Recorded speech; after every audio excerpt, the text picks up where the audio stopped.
7월 20일 화요일 원포인트 큐티에 참여하신 모든 분들을 환영하고 축복합니다. 오늘 우리에게 주시는 하나님의 말씀은 출애굽기 14장 15절에서 31절까지의 말씀입니다. 봉독은 21절에서 31절까지 하겠습니다. 다 같이 합독하시겠습니다. 모세가 바다 위로 손을 내밀매 여호와께서 큰 동풍이 밤새도록 바다를 물러가게 하시니 물이 갈라져 바다가 마른 땅이 된지라. 이스라엘 자손이 바다 가운데를 육지로 걸어가고 물은 그들의 좌우에 벽이 되니 애굽 사람들과 바로의 말들 병거들과 그 마병들이 다 그들의 뒤를 추격하여 바다 가운데로 들어오는지라.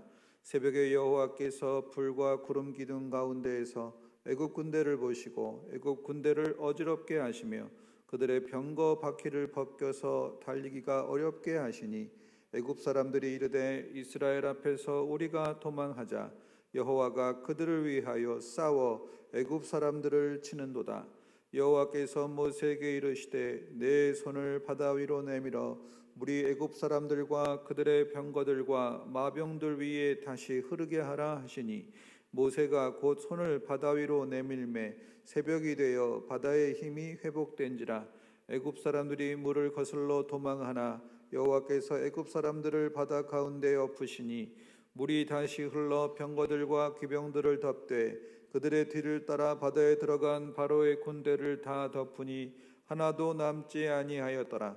그러나 이스라엘 자손은 바다 가운데를 육지로 행하였고 물이 좌우의 벽이 되었더라. 그날에 여호와께서 이같이 이스라엘을 애굽 사람의 손에서 구원하시매 이스라엘이 바닷가에서 애굽 사람들이 죽어 있는 것을 보았더라.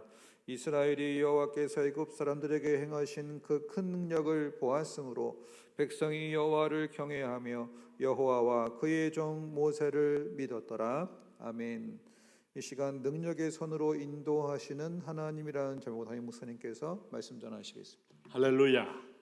네, 우리 또 화요일 날은 우리가 잘 아시는 대로 우리 중보의 날입니다. 화요일 날 각자의 자리에서 매주 10시 15분에 모여서 우리 본당에서 화요 중보 식구들이 중보하고 또 끝나면 또 팀이 또 나누어져서 복음 전도의 아름다운 발이 되는데, 여러분 현장에서 믿음은 어느 선은 너의 믿음의 진보를 드러내야 합니다.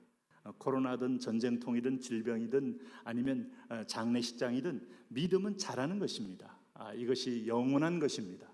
그래서 오늘 우리가 여러 가지 상황 속에서 이걸 뚫고 승리하는, 그래서 믿음의 선한 싸움에서 승리하는 이제 여러분 되시기를 바랍니다. 특별히 오늘 출애굽기 14장 말씀에는 이제 우리의 구원을 이렇게 그림 언어로 장쾌하게 설명한 성경책이 이 출애굽기 외에는 없죠. 여기에 이제 장정 60만 해서 뭐 일반적으로 신학자들이 고대에 너무 많은 숫자를 얘기하면 좀 본인들이 아마 수용하기가 어려운지 200만 정도일 거라고 말하는데 200만이 훨씬 더 될 수 있다는 사실 여러분 잊으시면 안 돼요. 이 거대한 대군이 정말 하나님의 인도로 이들이 애굽에서 나와서 고센 땅에서 나와서 홍해를 건너고 시나이 반도를 지나서 드디어 아라비아 반도를 통과해 가지고 우리가 요단강을 건너서 여리고성을 진격하는 거대한 이 구원의 행진, 이게 바로 이제 이 애굽에서 나오는 것이 구원이요 오늘도 가나안에 도착하는 것이 성화의 종결점이다 하는 그림으로 이끌어가는 거예요. 그 과정 속에서 우리가 예수 믿고 나서 인생 살면서 여러분 이 사단이 이게 끝까지 우리를 놓아주기를 싫어하면서 공격을 하는 모습을 보게 되는데, 이제 그 절정이 뭐냐 하면 우리가 제일 먼저 경험한 큰 기적인 홍해가 갈라지는 기적이죠.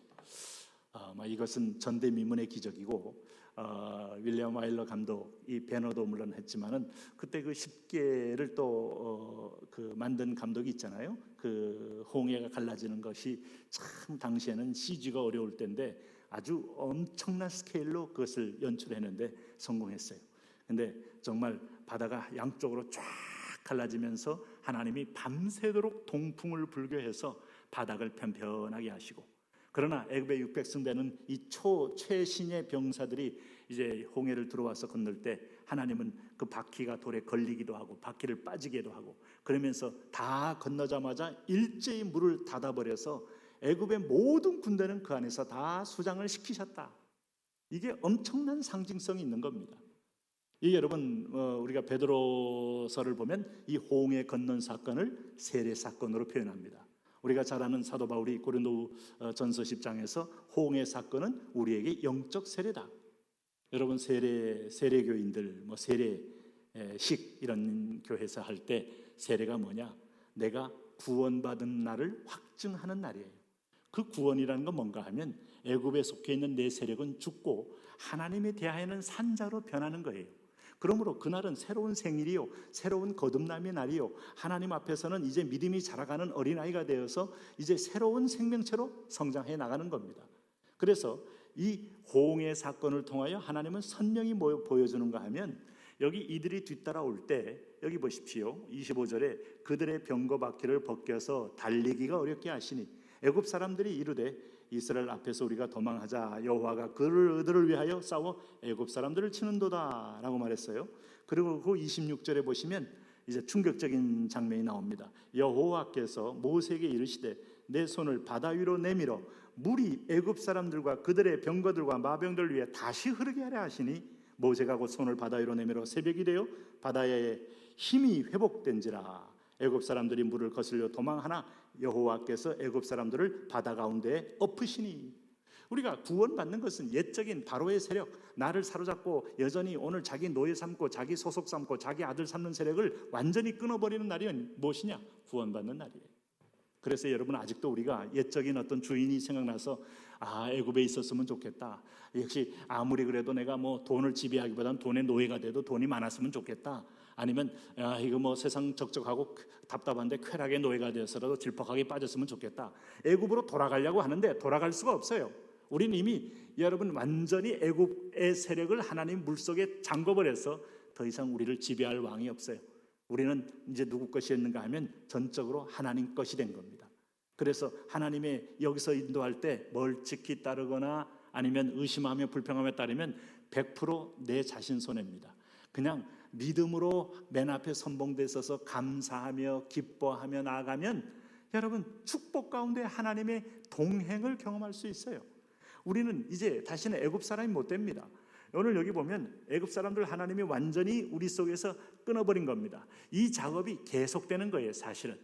그래서 이 작업이 세례가 할례로 또 이렇게 형태를 바꾸어서 허물을 잘라내고 오늘 우리의 옛적인 것을 잘라내고 요단강 건너서 할례를 행하는 것이나 또 가나안 땅에서 이방인들에게 할례를 요구하는 것들이 다 옛적 세력을 잘라내는 걸 말합니다. 자, 여기서 보시면은 여러분 여기 이제 그래서 우리는 세례가 뭐냐, 구원이 뭐냐 하는 걸 이 그림으로 이게 선명히 보고 있는 겁니다. 그런 면에서 볼 때 오늘 30절 31절에 홍해의 기적을 통해서 한 가지 이 백성들이 선명히 깨달아야 할 것이 있어요. 그것은 뭔가 하면 오늘 30절 읽기 시작합니다. 그날에 여호와께서 이같이 이스라엘을 애굽 사람의 손에서 구원하심에 이스라엘이 바닷가에서 애굽 사람들이 죽어 있는 것을 보았더라. 여러분 아직도 죽어있는 우상과 죽어있는 옛적인 신의 옛적인 어떤 정욕과 옛적인 자기 본능적인 어떤 이 쾌락의 배후의 세력에 아직도 가서 굴복하려고 한다면 얼마나 어리석은지 몰라요. 내가 굴복하고 숭배를 해도 깨어날 수 없어요. 오늘 그 세력을 하나님의 능하신 손에 죽이셨어요. 이스라엘이 여호와께서 애굽 사람들에게 행하신 그 큰 능력을 보았으므로 백성이 여호와를 경외하며 여호와와 그종 모세를 믿었더라. 자, 이 홍해 사건은 애국과의 단절도 의미하지만 새로운 가나안 땅에 대한 하나님에 대한 소망으로 일어난 걸 바래요. 중간에 광야가 있으니까 여러분 바로 적과 꿀이는 땅이 보이지 않는다고 해서 절망은 안 됩니다. 소망 가지고 믿음의 소망, 끊임없는 재림의 소망, 마라나타의 소망, 하나님 나라의 소망, 그리고 하나님이 점점 땅끝까지 그 나라를 확장한다는 소망. 여러 가지 여건과 상황은 우리가 후퇴되고 힘들어 보여도 끊임없이 지금 코로나 때문에 하나님 나라가 후퇴한다고 누가 말합니까? 역으로 하나님은 강력한 어떤 면에서 보면 전쟁도 마찬가지예요. 전열이 정비되지 않고 그저 부산하게 군인들만 많으면 몰살당하기 쉽습니다. 치밀한 전략을 통하여 정예병들을 때로는 기습병으로 보내고 때로는 후방에 지원군으로 세워놓고 또 앞에 또 공중 지원도 받고 하나님 딱 정비하기 위해서 시체를 걷어내고 살아있는 알곡들을 이 준비시키는 이 과정을 여러분 못 느끼십니까? 이 가운데도 누가 예배에 살고 있느냐? 오늘 코로나라는 이 두려움의 세력에, 그리고 참고적으로 여러분 우리나라가 특별히 K방역 잘 된 게 아니라는 게 오늘 백일화에 드러났어요. 우리가 이미 이 검사 수가 OECD 가운데 제일 낮아요. 검사 수 낮으면 여러분 확진자도 낮죠. 근데 미국이나 영국이나 왜 그렇게 확진자가 많나 했더니 검사 수가 우리보다 압도적으로 많아요. 비율로 보면 그분들이 우리보다 더 덜합니다. 여러분 이것 가지고 우리가 잘해서 그런 게 아니고 검사를 늘렸다 줄였다 하면서 일종의 이 조작을 한다는 말이에요. 우리가 하려면 다 해야 돼요. 저도 검사 받으러 갔더니 상담회가 하면서 검사 안 받는 쪽으로 유도하더라고. 그게 여러분 오늘 우리 실체라면 우리를 보호할 분은 K방역이 아니고 하나님밖에 없어요. 이 상황 가운데서 우리가 이 가운데서 하나님이 어떻게 선한 뜻으로 앞으로 세계 복음화를 위해서 하나님이 꿈을 꾸시느냐, 여기서 거룩한 알곡들, 예배하는 알곡들, 기도가 살아있는 알곡들, 모든 상황을 뚫고 있는 환경보다 하나님을 더 크게 보는 알곡들, 이런 알곡들을 찾고 있음을 기억하셔야 돼요. 이 백성들은 항상 그 끝난 다음에 오늘 여호와를 경외하며 여호와와 그족 모세를 믿었더라, 꼭 이 정도 보여줘야 믿습니까? 이제는 하나님께서 말씀으로, 여러분 민수기 23장 19절 말씀 보면 하나님은 사람이 아니시니 거짓말을 하지 아니시고 인생이 아니시니 후회가 없으시도다. 어찌 그 말씀하신 바를 행하지 아니시며 하신 말씀을 실행하지 않으시랴. 반드시 이루신다는 말씀 보고 개인적으로 큐티하다가 내 마음에 딱 다가온 말씀은 딱 붙잡고 믿음으로 기도로 올리세요. 하나님의 말씀이 여러분 앞에 현실로 이루어지게 됩니다. 오늘도 이 말씀과 함께 승리하시기 바랍니다. 그렇습니다. 주님, 하나님은 우리를 순종함으로 훈련을 통하여 하나님의 거룩한 성품에 참여하기 위한 광야를 주셨는데, 하나님이 안 계시거나 하나님이 힘이 딸리거나 하나님이 마치 역사에서 밀려나신 것처럼 착각하는 어리석은 생각을 하지 말게 하시고, 하나님 말씀을 생명처럼 붙들고 기어코 말씀이 역사하는 생명의 능력을 체험하는, 그리고 승리하는 성도들 되게 하여 주옵소서. 예수님 이름으로 기도합니다. 아멘.